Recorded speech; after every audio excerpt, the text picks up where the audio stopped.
Praise the Lord. Today let's meditate about a precious verse, but Matthew 6th chapter 6 to 14 verses.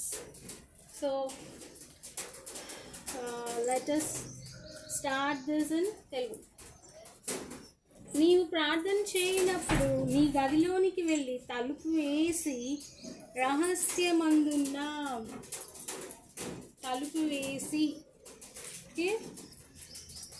రహస్యమందున నీ తండ్రికి ప్రార్థన చేయము. అప్పుడు రహస్యమందు చూచు నీ తండ్రి నీకు ప్రతిఫలం ఇచ్చును. ఓకే, సో నీవు ప్రార్థన చేయనప్పుడు నీ గదిలోనికి వెళ్ళి తలుపు వేసి రహస్యమందున్న నీ తండ్రిని ప్రార్థన చేయము. సో ఇక్కడ ప్రార్థన ఎలాగ చేయాలో శిష్యులకి యేసయ్య చెప్తున్నాడు. మత్తయి 6వ అధ్యాయము 6 నుంచి 10 వచనాల వరకు. అయితే చాలామంది వేషధారులు ఏం చేస్తుంటారు, అందరూ నేను ప్రార్థన చేసేటప్పుడు చూడాలి అని ప్రార్థన కూడికల్లో సమాజాల్లో అందరి ముందు పెద్ద పెద్దగా శబ్దం చేసుకుంటా ప్రార్థన చేస్తూ ఉంటారు. అదేమంటారు దాన్ని? వేషధారణ. సో ఇక్కడ ఏం చెప్తున్నారు? ప్రార్థన చేయనప్పుడు నీ గదిలోకి వెళ్ళి తలుపు వేసి రహస్యమందున్న నీ తండ్రికి ప్రార్థన చేయండి. అయితే ఇది నేను చిన్నగా ఉన్నప్పుడు 10 ఏళ్ళ చిన్న బాలికగా ఉన్నప్పుడు అప్పుడు నేను మా పెంతెకోస్త్ చర్చ్కి రెగ్యులర్గా వెళ్ళేదాన్ని.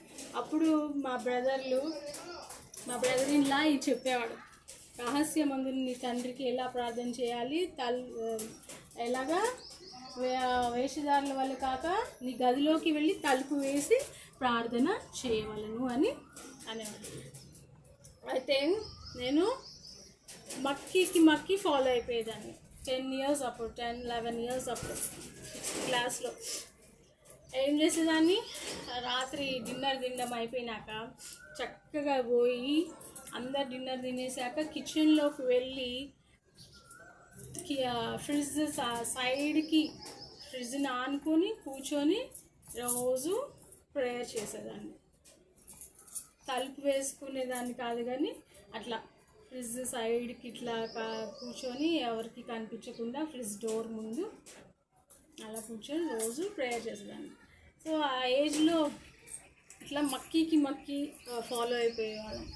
మాకు అలా చెప్పేవాళ్ళు, అంత స్ట్రిక్ట్గా చెప్పేవాళ్ళు. మేము అట్లా స్ట్రిక్ట్గా ఫాలో అయ్యేవాళ్ళం మొత్తం చెప్పిన వర్సెస్ అన్నిటినీ. సో రహస్యమందున మీ తండ్రి మీకు ప్రతిఫలమిచ్చినట్లు ప్రార్థన చేయనప్పుడు గదిలోకి వెళ్ళి తలుపు వేసుకొని ప్రార్థన చేయము అని. ఆ తర్వాత అంటే మక్కి అట్లా రహస్యం కాదు, ప్రైవేట్ ప్రేయర్ అని తర్వాత అర్థమైందన్నమాట. అట్లా ఈ వర్స్ నిన్న చదువుతూ ఉంటే, మత్తయి 6వ అధ్యాయం 6వ వచనం చదువుతూ ఉంటే నా చిన్నప్పుడు గుర్తొచ్చింది.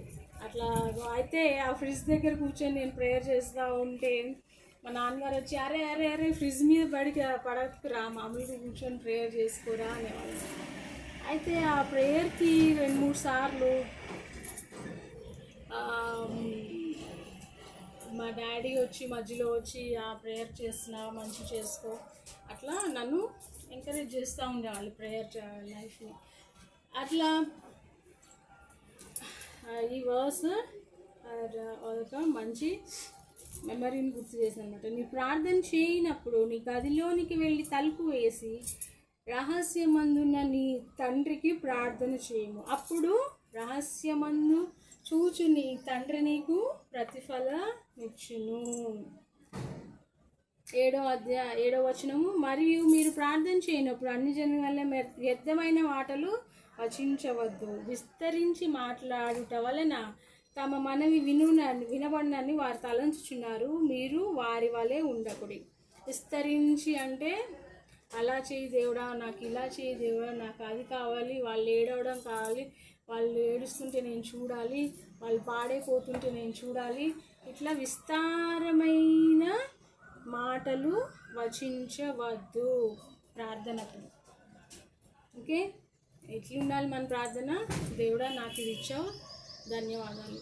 దేవుడా నువ్వు నన్ను ఆశీర్వదించబోతున్నావు, నీకు ధన్యవాదాలు. అట్లా ఒక చిన్న ప్రార్థన దేవునికి. ఎందుకనగా మీరు మీ తండ్రిని అడుగక మునిపే మీకు అక్కరగా ఉన్నవేవో ఆయనకు తెలియను. ఓకే, సో మనకి ఏం కావాలో, మనకి ఏది కొదవగా ఉందో, మనకి ఏమి అక్కరగా ఉందో తండ్రి ఏం దేవునికి తెలియను. అడగక మునిపే తండ్రి అయిన దేవునికి మనకి ఏం కావాలి? మనకి మంచి ఫుడ్ కావాలా, మనకి మంచి కంఫర్ట్ కావాలా, మంచి సొఫిస్టికేటెడ్ లైఫ్ కావాలా, మంచి అర్థం చేసుకునే మనసున్న లైఫ్ పార్ట్నర్ కావాలా? ఇట్లా దేవుడికి తెలుసు. మీరు అడగక మునిపే మీ తండ్రి అయిన దేవునికి తెలియను మీకు ఏది అక్కరగా ఉన్నదో. సో అందుకనే మనము బాధపడిన అవసరం లేదు. నా కోరికలు ఏంటో, నా వాంఛలు ఏంటో ఎవ్వరికి తెలీదు, ఎలాగా నా బాధ తీర్చే వాళ్ళే లేరా అని బాధపడాల్సిన అవసరం లేదు. ఎందుకు? ఇక్కడ వచనంలో క్లియర్గా చెప్తుంది, మీరు మీ తండ్రిని అడుగక మునిపే మీకు అక్కరగా ఉన్నవేవో ఆయనకి తెలియను. అదే అట్లా ఇక మత్తయి 6వ అధ్యాయము 6 నుంచి 8 వచనాలు చాలా ముఖ్యమైన వచనాలు. ఇంకొకటి ఎలా ప్రార్థన చేయాలో దీని తర్వాత దేవుడు యెహోవా అదే యేసు ప్రభు శిష్యులకు కూడా చెప్పేస్తారు. ఇట్లా పరలోకమందు ఉన్న తండ్రి, నీ రాజ్యం పరిశుద్ధపరచబడినాక, నీ రాజ్యం వచ్చిందాక, నీ చిత్తం భూమి మీద నెరవేరినట్లు, మా పరలోకమందు నెరవేర్చబడినట్లు భూమి అందును నెరవేరబడినాక, మా అనుదిన ఆహారం నేడు మాకు దయచేయము, మా రుణస్తుల్ని మేము క్షమించినట్లుగా మీరును మా యొక్క రుణములను క్షమించుము, మమ్మల్ని శోధనలోనికి పోనీయక మా దుష్టుని నుండి మమ్ము తప్పించుము. ఈ యొక్క పరలోక ప్రార్థన కూడా శిష్యులకు యేసు నేర్పించుకున్నారు. దేవుని నామమునకు స్తోత్రము కలుగాక. ఆమేన్.